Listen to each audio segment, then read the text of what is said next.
بسم الله الرحمن الرحيم. يا أيها الذين آمنوا إذا نودي للصلاة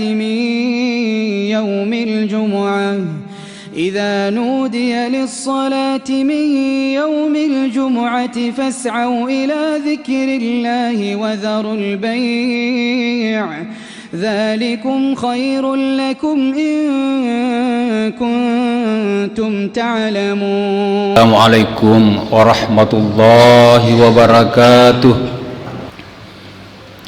الحمد لله الذي شهد أنه لا إله إلا الله هو الملائكته وعول العلم قائما بالقسط.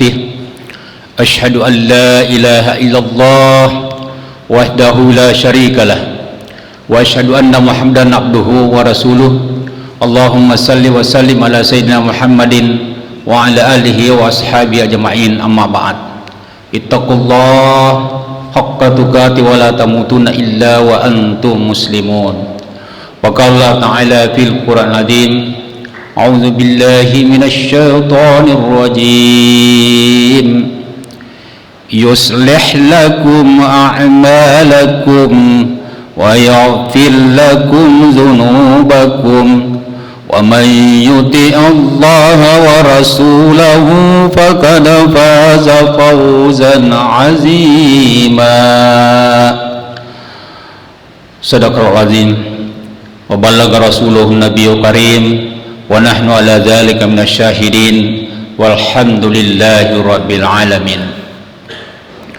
Alhamdulillah, sidang jamaah Jumat insyaallah dimuliakan oleh Allah Subhanahu wa taala.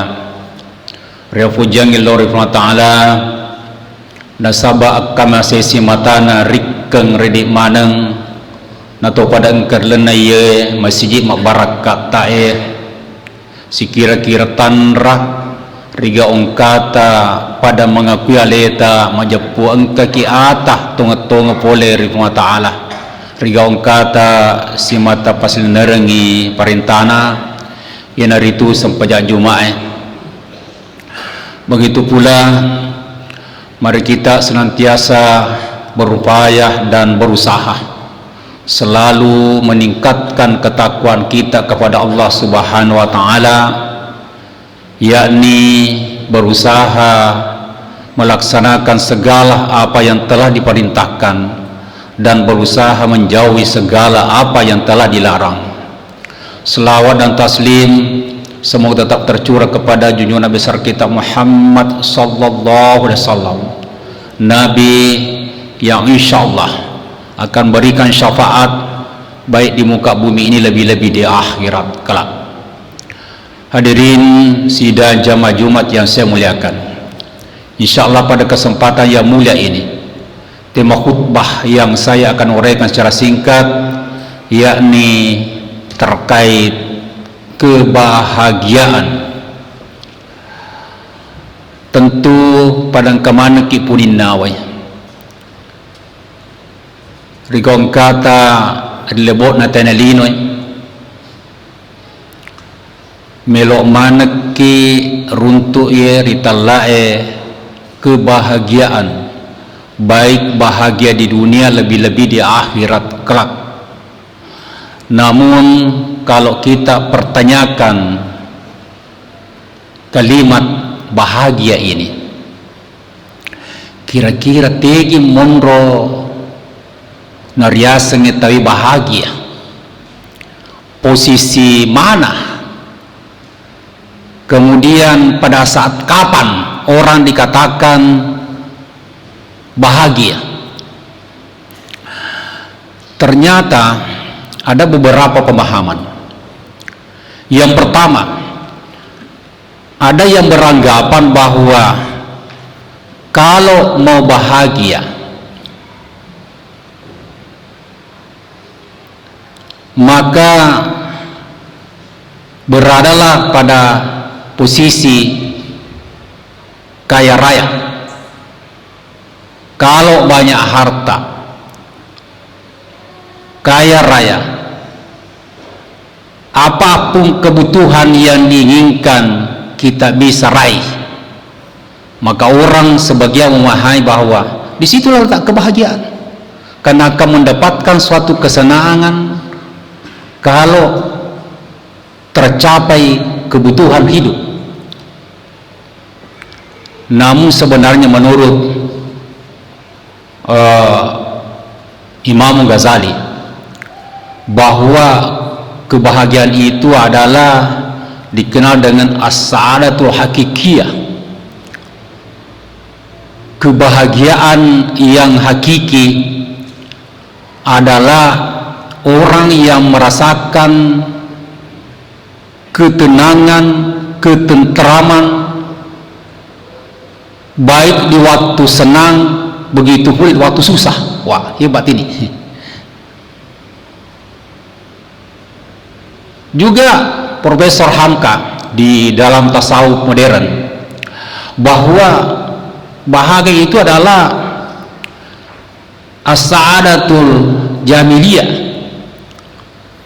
Bahagia itu ya dalam posisi tentram jiwa, senang, disitulah kebahagiaan. Jadi bisa saja orang mempunyai harta kekayaan banyak, kalau memang manfaat perolehan harta itu ditujukan kepada hal-hal yang benar, bisa saja ada capaian kesenangan, tapi belum tentu jiwa tentram. Oleh karena betapa banyak orang kaya kelihatannya, kalau ditanya, weh rejipah, kau tangga bani dia lima tinro, pikiri ki orang peraku megalade, lu yator, pusik kak, stres kak. Berarti bukan situ kunci puncak kebahagiaan dalam pencapaian harta banyak.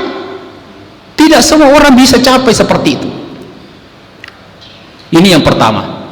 Yang kedua, ada lagi memahami bahwa kalau mau bahagia, milikilah pangkat golongan tinggi, menjadi pejabat.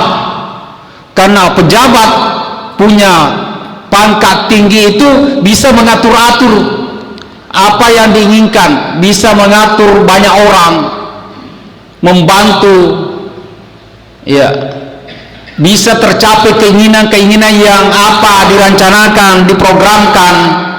Di situ katanya senang. Tapi ternyata juga betapa banyak orang yang pangkatnya tinggi, golongannya tinggi, pejabat tinggi, susah. Katanya sulit kehidupannya. Pae rajib, egana lo yator, egana lo fikir, egana lo banyak sekali kewajiban untuk dilakukan, sehingga pusing juga, stres juga. Maka bukan juga di situ letaknya kebahagiaan yang hakiki. Yang ketiga, ada lagi menjawab di kalangan anak-anak muda, kalau kau nasa masenang aja bana muturusi perintah Allah Ta'ala, makilo lo bawan ni aga lo figau dega aga ya saharang pokok nambah mana nih aga ya cinna figau supaya senang. Ada juga menanggapi orang seperti ini, pergi berpoya-poya, pergi rekreasi. Kemarin ada turis dari luar negeri datang di Sengkang, tujuannya mencari ketenangan jiwa katanya. Kalau di rumahnya kaya raya, magani makasin di kampung, tapi lo kan di Sengkang sapa senang, ya, anda korbankan hartanya banyak, pergi tempat-tempat rekreasi supaya senang, tentram jiwanya, tapi ternyata belum tercapai hal seperti itu. Oleh karena betul apa dikatakan Allah Subhanahu wa taala dalam Quran, "A'udzubillahi minasyaitonir rajim.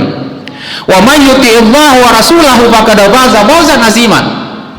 Rekom elok ko bahagia menurut pandangan Imam Ghazali, yakni barang siapa mentaati Allah, melaksanakan segala perintahnya dan mentaati Rasulullah SAW, disitulah akan tercapai suatu ketentraman jiwa, satu kebahagiaan yang hakikiah, yakni perasaan batiniah dia rasakan dalam tenang, walaupun mungkin tidak banyak hartanya, bukan berpangkat tinggi, dia tetap akur kepada aturan-aturan agama. Disitulah akan mencapai namanya jiwa tentram, senang.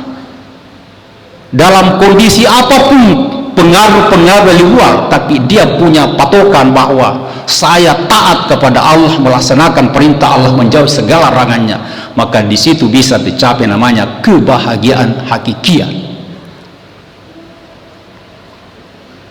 Jadi biasa pura masa pajasu mak berjama tudak-tudak ki yolok menyek madarari matumani masikiri melodua di ta'ala. Mungkin ada sesuatu kalimat-kalimat yang tidak diucapkan dalam lidah, tapi mungkin dalam hati di situ ada sesuatu yang dirasakan tidak bisa diungkap secara kata-kata.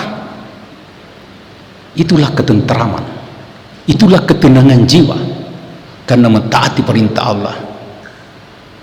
Podona lona capai kebahagiaan akodena meripik Allah Ta'ala tidak bisa. Ini bukti dari turis luar negeri kaya raya dia apa, tapi cari ketenangan jiwa karena belum namanya mendapatkan. Dia resah perasaannya, dia kering perasaannya jiwanya karena dia tidak taat kepada Allah Subhanahu wa Ta'ala. Hadirin sidang Jabat Jumat saya muliakan. Oleh karena itu betul bahwa mengarungi kehidupan dunia ini, mari kita perbaiki kedekatan kita kepada Allah Subhanahu wa Ta'ala. Terutama insyaallah kurang lebih 14 hari lagi yang akan datang kita kedatangan bulan suci Ramadan. Mari kita memanfaatkan sebaik-baik mungkin. Persiapkanlah diri kita, persiapkanlah tenaga, kesehatan kita untuk banyak beribadah kepada Allah, banyak bertobat kepada Allah, agar kita bisa diakhiri dengan husnul khatimah.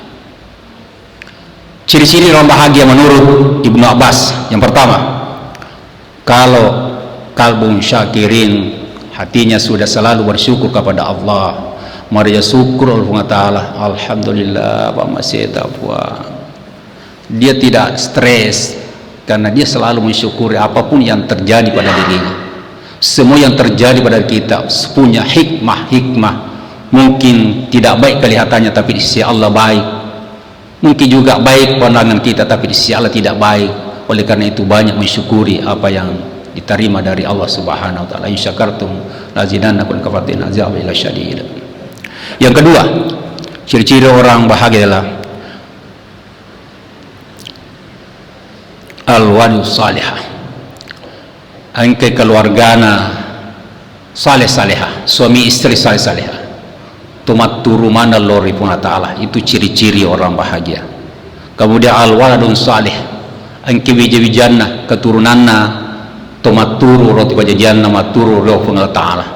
Kemudian al-baitu salih, angki rumah tanggana bali bolana si kampungna tuma dece mana newa mak bali bola si kampung tumat turu lori pun Ta'ala. Kemudian al-mal halalan, angkai dalek nan komotu kampung nan runtuk dia tenolo kesumpah biar kampung atau sapa dalek genak motor nak pakai penuhi kebutuhan hidupnya untuk beribadah kepada Allah. Kemudian yang terakhir menurut Abbas ciri orang bahagia yakni tafaqquh fid din. Semakin tua semakin dekat kepada Allah. Pede mati nulu kemak berjamaah ke masjid. Itu namanya ciri-ciri orang bahagia dunia akhirat insyaallah. Barakallahu wa nafa'ani wa iyyakum wa taqabbal minni innahu huwas samiul basir.